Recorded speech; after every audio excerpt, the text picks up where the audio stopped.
नमस्कार दोस्तों, स्वागत है आप सभी लोगों का स्टडी ग्लोब्स पर। दोस्तों, अभी जियोपॉलिटिक्स के अंदर ऐसे मोड़ आ रहे हैं जिसको सोचकर भी ये लगता है कि यार आज पहले तो कभी ऐसा नहीं हुआ। भारत की अगर फॉरेन पॉलिसी की हम लोग बात करें तो भारत की फॉरेन पॉलिसी इस तरीके से करवट ले चुकी है कि हम लोग अमेरिका से भी बात करने को तैयार है, यूरोपियन यूनियन से बात करने को तैयार है, रशिया से ऑयल इंपोर्ट करने को तैयार है और रिसेंटली हमारी विजिट अब चाइना के अंदर होने के लिए जा रही है। जबकि चाइना ने 1962 के अंदर भारत के ऊपर एक वॉर डिक्लेयर किया था, लेकिन फिर भी हम लोग चाइना से बात करने के लिए जा रहे हैं। क्या ये कदम सही है या फिर कहीं ना कहीं हमारे डिप्लोमेटिक जो स्टेप्स हैं उनका एक छोटा स्टेप है, क्या कह सकते हैं हम लोग।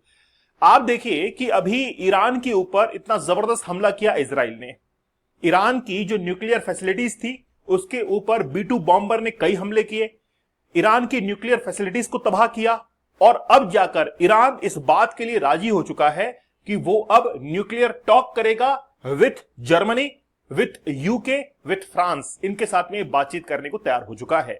लेकिन क्या वाकई में इस पूरे दौड़ के अंदर, इस पूरी कहानी के अंदर इजराइल का इस्तेमाल किया गया एक पपेट के तौर पर? अमेरिका जो चाहता था वही हुआ आखिरकार। क्या कि ईरान को न्यूक्लियर डील करने के लिए अब ऑन टेबल बुलाया जाएगा। रिसेंटली ईरान ने यह एग्री कर दिया है कि हम लोग बात करेंगे फ्रांस, जर्मनी और यूके के साथ में कि आगे जाकर न्यूक्लियर जो प्रोग्राम्स हैं वो किस तरीके से चलने वाले हैं। चलिए, Iran has reached an agreement. Iran हाल ही में एक एग्रीमेंट के ऊपर पहुंच गया है और वो बात करेगा यूके, फ्रांस, जर्मनी से अपने न्यूक्लियर प्रोग्राम के बारे में। लेकिन बात यह है कि आखिरकार इन तीन लोगों से ही बात क्यों, यूके से, फ्रांस से और जर्मनी से ही बात क्यों? अगर इनसे बात हो रही है तो फिर यूएसए का कहां पर अस्तित्व है? क्या यूएसए को साइडलाइन कर दिया गया है या फिर यूएसए इनके पीछे रहते हुए अपनी बात को मनवाएगा? बात यह भी है कि आखिरकार ईरान इतनी जल्दी राजी क्यों हो गया। ईरान चाहता तो वापस से अपनी न्यूक्लियर फैसिलिटीज को और डेवलप कर सकता था, लेकिन अभी जो न्यूक्लियर फैसिलिटीज तबाह हुई हैं उनसे अभी ईरान गुजर रहा है। चलिए, बड़ा विस्तार से बात करेंगे, लेकिन हमारा एक नया कोर्स लॉन्च हो चुका है और वह है डीप वर्क का। एक्चुअली में जब भी आप कोई काम करते हैं उस काम के अंदर कंसंट्रेशन और फोकस का होना जरूरी है, तभी वो आपको सक्सेस तक लेकर जाएगा। लेकिन आपको यह समझ में नहीं आता है कि आखिरकार वो कंसंट्रेशन और फोकस आएगा कहां से। जब तक आपकी लाइफ से डिस्ट्रैक्शन दूर नहीं होगा तब तक वो फोकस कहां से आएगा। लेकिन आपकी लाइफ का सबसे बड़ा डिस्ट्रैक्शन क्या है, उसको समझना, उसको दूर करना और फिर कंसंट्रेशन को इन्वॉल्व करना। इसीलिए हमारा ये चैलेंज है और ये कोर्स हमने लॉन्च किया है डीप वर्क का, जिसमें मैं आपको 30 टेक्निक्स बताऊंगा कि कैसे आप अपने काम के अंदर इस तरीके से खो जाएं कि सफलता को अर्जित कर लें। जैसे इलॉन मस्क है ना, वो ऐसे ही काम करता है। जैसे रतन टाटा, वो ऐसे ही काम करते थे। और आप लोग इसके पैरेलल 75 डेज का हार्ड चैलेंज जरूर लेकर चलिएगा ताकि एडिक्शन दूर हो जाए और आप प्रोग्रेस कर पाए। तो एडिक्शन को दूर करने के लिए ये है और प्रोग्रेस करने के लिए ये है, तो जरूर इसको ज्वाइन कीजिएगा। बड़ा जबरदस्त ये सेशंस रहने वाला है। आप लोग मुझे टेलीग्राम पर जरूर ज्वाइन कर लीजिएगा और इंस्टाग्राम पर ज्वाइन कर लेना। आप लोग को पता होगा कि 13 जून को इजराइल ने अटैक किया ईरान के ऊपर। जबरदस्त अटैक हुआ था। इजराइल ने कहा कि हम लोग कोई भी कॉम्प्रोमाइज नहीं करेंगे, कोई भी इसमें सीज फायर नहीं होगा। ईरान ने कहा कि हम लोग भी पीछे नहीं हटेंगे, लेकिन फिर भी ट्रंप के कहने पर सीज फायर हुआ बिटवीन इजराइल और तेहरान। ठीक है, अब इसमें ईरान ये कहता है कि हम लोग इसके अंदर जीत गए, इजराइल ये कहता है कि हम लोग इसके अंदर जीत गए। लेकिन जीता कौन? जीत किसकी हुई? अमेरिका की जीत हुई, ताकि वो अब इजराइल को और भी अपने वेपन सप्लाई कर सके और ईरान को वेपन्स बनाने से रोक सके। इसीलिए हम लोग इसमें जीत किसकी मान रहे हैं? यूएसए की मान रहे हैं। आप लोग क्या सोचते हैं, रूस और यूक्रेन के बीच के इस वॉर के अंदर यूक्रेन और जो यूरोपियन कंट्रीज हैं, इनमें से कौन जीत रहा है? बताइए, किसकी जीत हो रही है? जीत उसकी हो रही है जिसकी मार्केट में पकड़ अच्छी है, और यूएसए इस मार्केट का बादशाह है जो कि वेपन सप्लाई कर रहा है। उसको केवल अपना मार्केट जो है वो डेवलप करना है। तो 13 जून को जैसे ही इजराइल ने अटैक किया, न्यूक्लियर डील जो है वो फेल हो चुकी है। कई बार जो है ओमान के अंदर कई राउंड टेबल कॉन्फ्रेंस हुई, यूएसए ने कई बार इनवाइट किया बातचीत करने के लिए, लेकिन वो सब कुछ फेल हो गया। और उसके बाद में नेगोशिएट नहीं होने के बाद में अब जो E3 कंट्रीज हैं, E3 कंट्रीज के अंदर कौन कौन है? फ्रांस है, जर्मनी है और यूके है। उनके साथ में अब बातचीत की जाएगी। लेकिन आप देखिए कि हिंदी के जो न्यूज़पेपर हैं या फिर इंग्लिश के न्यूज़पेपर देख लीजिए, वो एक खबर को इंक्लूड कर रहे हैं और वो है चेतावनी के बाद परमाणु चर्चा के लिए ईरान तैयार हो गया। ये कौन सी चेतावनी थी जिसको देने के बाद आज ईरान जो है वो समझौते के लिए तैयार हो गया है? चेतावनी किस बात की? चेतावनी तो पहले भी थी। 2016 के अंदर जो न्यूक्लियर डील हुई थी, ईरान ने उसको साइन भी किया था और ये कहा था कि हम लोग न्यूक्लियर के लिए यूरेनियम एनरिचमेंट नहीं करेंगे, लेकिन फिर भी धीरे धीरे चोरी छिपे अंडरग्राउंड ईरान ने ये सब कुछ किया और उसके बाद में जैसे डोनाल्ड ट्रंप अस्तित्व में आते हैं तो ईरान के ऊपर सैंक्शंस लगा देते हैं और यूएन जो है वो भी सैंक्शंस लगाता है। तो वही जो सैंक्शंस पहले लगे हुए थे वैसी ही चेतावनी वापस से देने को तैयार है और ये कहा कि चेतावनी के बाद भी अगर परमाणु चर्चा के लिए ईरान तैयार है, अगले हफ्ते यूरोपियन देशों के साथ में एक वार्ता जो है वो हो सकती है। तो एक थ्रेट जो है वो दिया गया है ईरान को कि अगर ऐसा नहीं किया तो यूएन जो है वो आपके ऊपर एक न्यूक्लियर सैंक्शंस लगा देगा, जिसके तहत आपसे कोई भी ट्रेड डील नहीं करेगा, आपसे कोई बातचीत नहीं करेगा, आपसे कोई पेट्रोलियम प्रोडक्ट नहीं लेगा, आपसे कोई न्यूक्लियर जो भी वेपन्स हैं अगर आपको इंपोर्ट भी करना हो तो भी आपके साथ में कोई कुछ भी नहीं करेगा।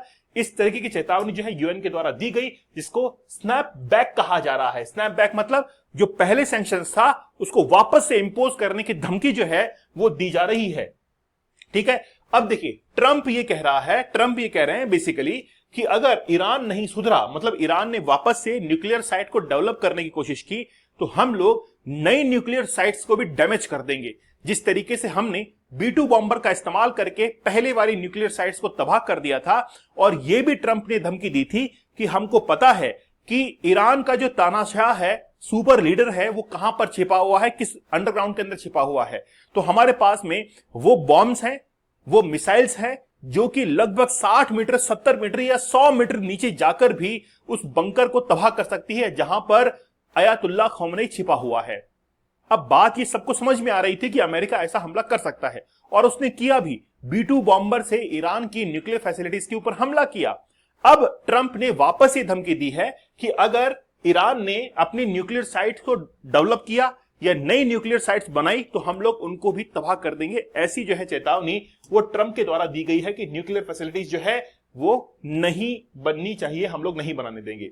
साथ में ट्रंप ने यह भी कहा कि आखिरकार अफगानिस्तान, यानी कि अफगानिस्तान के जो लोग हैं वो यूएई के अंदर, अभी बेसिकली क्या है कि यूएई के अंदर कुछ लोग, अफगान लोग जो है वो गए हुए हैं, ठीक है, उनका वीजा वगैरह खत्म हुआ, कुछ भी उनके साथ में हुआ हो, लेकिन यूएई के अंदर वो फंसे हुए हैं। तो उन्होंने कहा कि हम लोग उन लोगों को भी वहां पे बाहर निकालेंगे। मतलब एक जॉइंट स्टेटमेंट के अंदर ये बात भी डोनाल्ड ट्रंप ने लिखी है।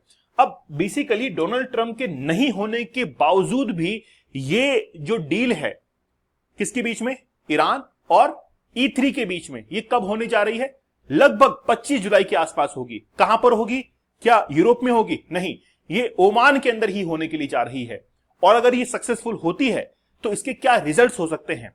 देखिए, अगर ये डील होती है उसके रिजल्ट्स ये हो सकते हैं कि ईरान जो है वो अपनी न्यूक्लियर फैसिलिटीज को कुछ समय के लिए बनाना बंद कर देगा। मतलब ईरान ये चाहता है कि अभी मेरे ऊपर जो अटैक हुआ है उसके अंदर कुछ गैप जो है वो क्रिएट किया जाए, मतलब इन लोगों को कैसे भी करके शांत किया जाए। हो सकता है कि मैं एक एग्रीमेंट साइन कर दूं जैसे 2016 के अंदर किया था, और उसके बाद में लगभग 3-4 साल तक इन्होंने हमारे साथ में कुछ भी नहीं किया था, वैसा ही एक एग्रीमेंट जो है अब करने के लिए जा रहा है।